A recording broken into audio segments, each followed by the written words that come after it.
Good morning, everyone. Good afternoon. Good afternoon. Good afternoon, everyone. And welcome to Toastmasters. I have a question for all of you. What are you doing here on 1st January at Mumbai Toastmasters? Really? I mean, this is a genuine question. What are you guys doing here? Okay, before we answer that, I want you all to raise a round of applause for yourself. You made it to Mumbai Toastmasters on 1st January. Really, I mean, I'm really happy that you guys lead such extremely boring lives. But who am I to say this? I myself am giving a speech on such a day. But there is something about New Year, isn't it? It represents something. It represents the start of something new and the end of something old. And for example, this New Year, it represents day one. And day one has a lot of meanings for different kinds of people. For students, day one is exactly 8 o'clock. If it is 8:01, it means 2 more episodes of Friends before they open their books. For kids, it is when they pick up their toys and they start playing. And for adults, it's 1st Jan. So, I am also an adult. And this is a new day for me. This is the start of something new for me and the end of something old.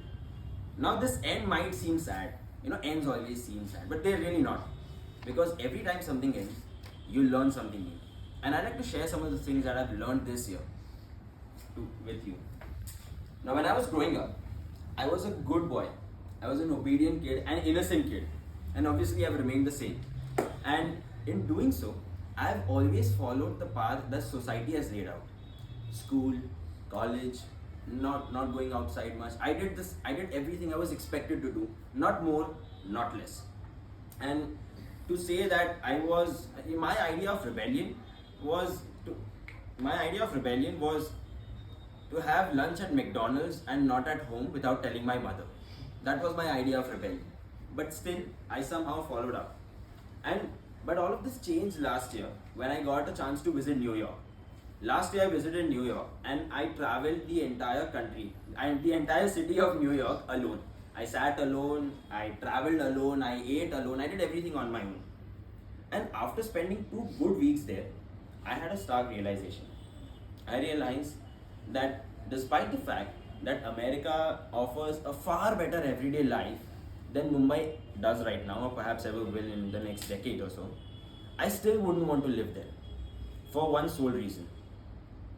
Even though the everyday life is better, that is not what I want. I'm not looking for a better, comfortable life. I'm looking for a place where I can try to build something for and in my country.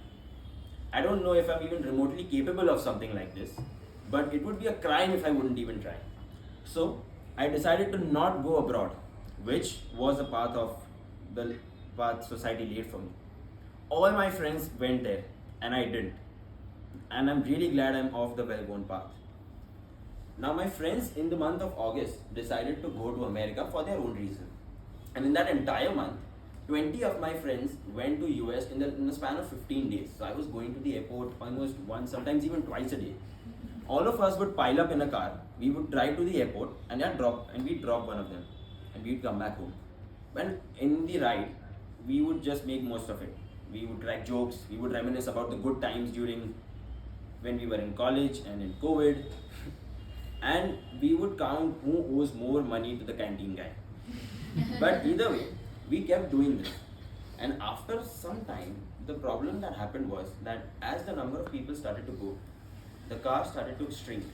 It became more and more quiet. The laughs started to feel forced, and the small talk just didn't fulfill the void that our friend had left. And so, I remember the last time I dropped my last friend. I dropped him, I sat back in my car, and that 30-minute ride back home felt like an eternity. For the first time in my life, I had seen something so drastic. From the first day when I went with everyone, to the last day when I'm coming back home alone, all of this was getting upon me, and I didn't know what to do. So I went back home and I did the one thing that I knew best. I picked up my journal and I started writing. And I had another realization. You only value things when you lose them. You realize the true value of something when it does not exist. And that day, I was extremely sad and I didn't know how to deal with it. But somehow I made peace with the fact that this sadness is a proof of the fact that at least they meant something to me. I mean, it would have been worse if I wouldn't have felt anything and I'm paying every day for the parking ticket also. So I made peace with that and I went home to sleep. And that made me really, really happy. But when you go through something like this, two things can happen.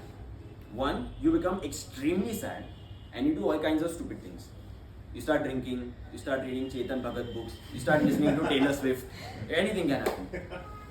Or you become very optimistic and you start doing very good things. You start playing video games, you start listening to Punjabi music, and you watch a lot of Nike ads. And that is what I did.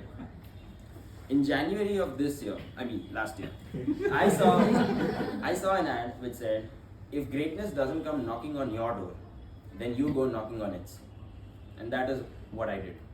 On a random Sunday in the February of 2022, I traveled to Bandra and knocked on that door. And the Sa yelled at me. I walked in with intrigue in my eyes and awe in my mind, not knowing where I was but hoping that this place would answer the questions I was looking for.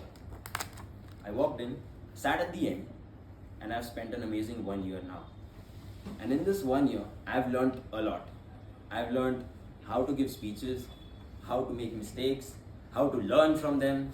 And after spending 1 whole year, the best lesson that I've learned is that this place is not a club or a community, as much as it is a place to experiment, to fail. Because failure is expensive, but not here. Here, you're pushed to fail. And as I've failed again and again, as I've given more and more tries, I've grown each and every time. And today when I see all of you, I don't see a bunch of boring people. I see a bunch of people who have really committed to their growth, that they've decided to attend Mumbai Toastmasters on 1st January. So ladies and gentlemen, all the best and Happy New Year.